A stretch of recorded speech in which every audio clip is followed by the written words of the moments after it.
I swear to God, man. I know Christmas time is over, but man, the gifts keep coming. Yeah, Christmas Vacation is my favorite Christmas movie. I talk about it all the time, but you know the scene, the Jelly of the Month Club scene, right? With this guy, Cousin Eddie, where Clark is the gift that keeps giving the whole year. Urban Meyer is the gift that just won't stop giving year after year after year after year after year. The balls on this guy, Urban Meyer, right? To continually look us in the eye, to go on camera with these brain tumors and these heart conditions, and it's always life-threatening, right? You know how when you go to the doctor and they say, how much pain are you in on a scale of 1 to 10? Nothing has ever happened to Urban Meyer that's not an 11. Urban Meyer doesn't come out and say, I'm having migraines. No, it has to be a brain tumor, He can't come out and say he's got high blood pressure. No, it's got to be a life-threatening heart condition. This guy, Urban Meyer, I don't understand how anybody can still believe anything this guy says or take him seriously in any way at all. Now, first off, am I an asshole? Yes. Am I a complete and total asshole? No. I'm glad there's nothing physically wrong with Urban Meyer. But the point is, there was never anything wrong with Urban Meyer. When he left Florida, my heart, the doctor says I have to retire or I might drop dead on the sideline tomorrow. We didn't know what to think about that, right? Florida was falling apart. There was a lot of accusations about the types of players that were being recruited down there under him. We all remember that team. It had Aaron Hernandez on it and a bunch of other career criminals. It was a great team, national title team. And of course they had Tim Tebow, what a strange dichotomy, right? Tim Tebow, Captain Jesus, didn't have sex till he was 30 years old. All this kind of stuff, which I'm not completely sure that was by choice, by the way. But Tim Tebow and a bunch of murderers and gang members. But anyway, so it starts to look bad at Florida, and boom, what do you know? Urban Meyer gets diagnosed with a life-threatening heart condition. He has to retire immediately. No one really knew what to think about it, right? And then he takes a job in the broadcast booth almost immediately. And you're going, well, it's not stressful like coaching is, so, hopefully he'll be okay there. And then a year later, he takes the job at Ohio State. And we're like, what happened to this life-threatening heart condition? Oh my God, miracle, cured. The Virgin Mary came back to life and laid hands on him or whatever the case. And heart condition magically gone. Goes to Ohio State, has an amazing run. No one was surprised. Listen, Urban Meyer is a hell of a college football coach. Yeah, I don't think you'll ever hear anybody say anything bad about Urban Meyer's ability to coach college football. That's not the complaint or the criticism or the reason I can't stand this scumbag. It has nothing to do with that. So, what a shock. He goes to Ohio State and he's got a lot of success, wins national titles. Then what happens a few preseasons ago? Some stories start to come out about some coaching things going on there and what he knew and when he knew it and how long it's been going on and yada, yada, yada. And the university suspended him for the first 3 games, right? And oh my God, the travesty of the situation. He comes back. He takes over in week 3 or 4, whatever. I think he missed 2 or 3 games at the beginning of the year. And things are going okay. And then they lose a couple of games that they really shouldn't have lost, right? And then there was that famous Indiana game. I believe it was Indiana, where they were losing at halftime. And the camera could not stop panning over to Urban Meyer on the sideline. And it literally looked like he was about to drop dead on the sideline.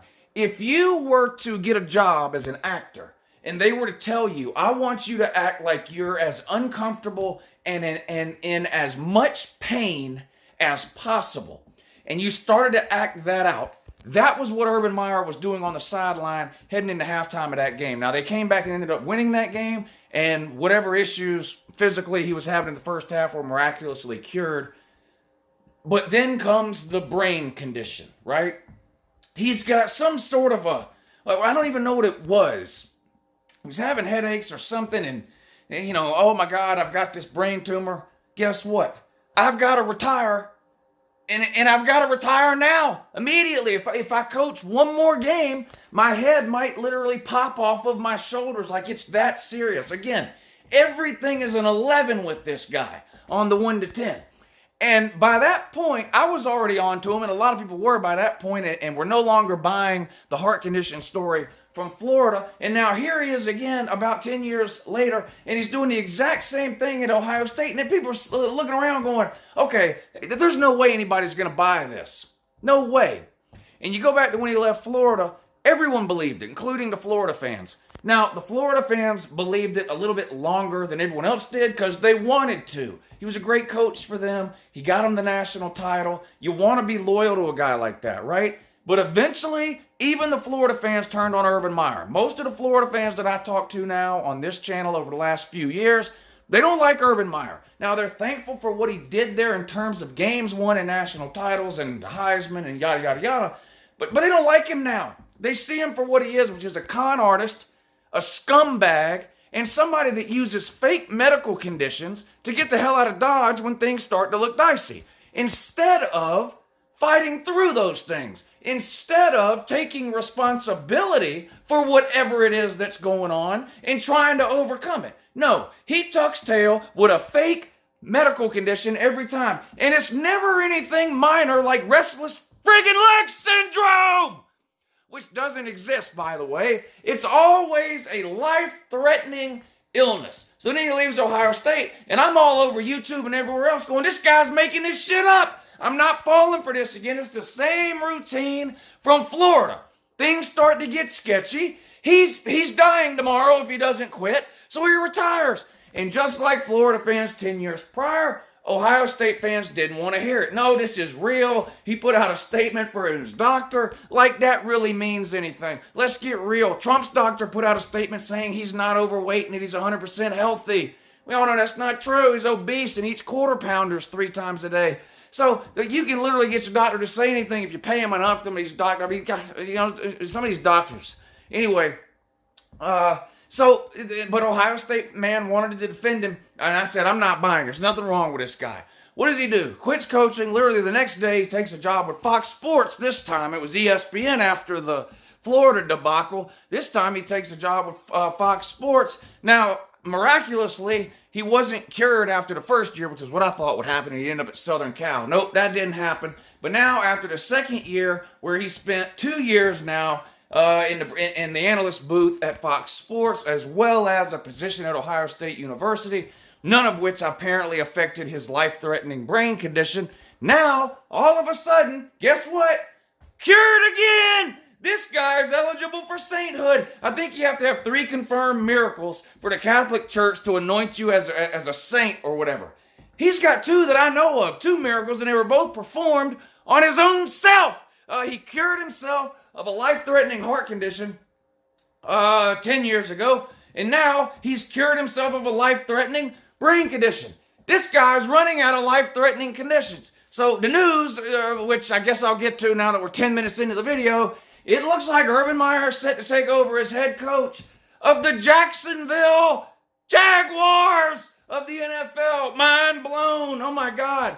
Let's see. Who do they have at quarterback? Oh, yeah. Trevor Lawrence. Yeah, they got the first pick in the draft this coming up year. And all of a sudden, Urban Meyer's brain tumor has miraculously disappeared, and he's able to now get back to coaching full time, not at the stress of the college level, at the stress of the NFL level. If you think you worked a lot of hours in college, wait till you get to the NFL, you degenerate scumbag, scandal and snake oil salesman, TV preacher, crook-ass bitch. I hope you go winless at Jacksonville. I hope there's a scandal at Jacksonville. I don't even care who it involves. I hope there's a scandal at Jacksonville the first year you're there and you have to come up with another life-threatening condition. You better start thinking about one now. You've already used the heart. You've already used the brain. What's next? Kidney failure? Oh my God, Urban Meyer's on dialysis.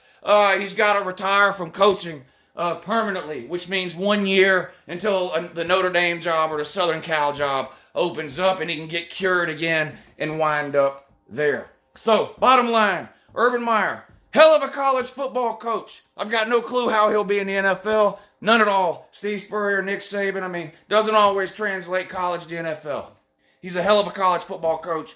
We'll see how it works out for him in Freakville down there for the Jaguars, Jacksonville. In terms of a human being, he's a total trash can human being. He is the juice that is slopping around in the bottom of a dilapidated dumpster out back of a XXX video store. Have a good morning.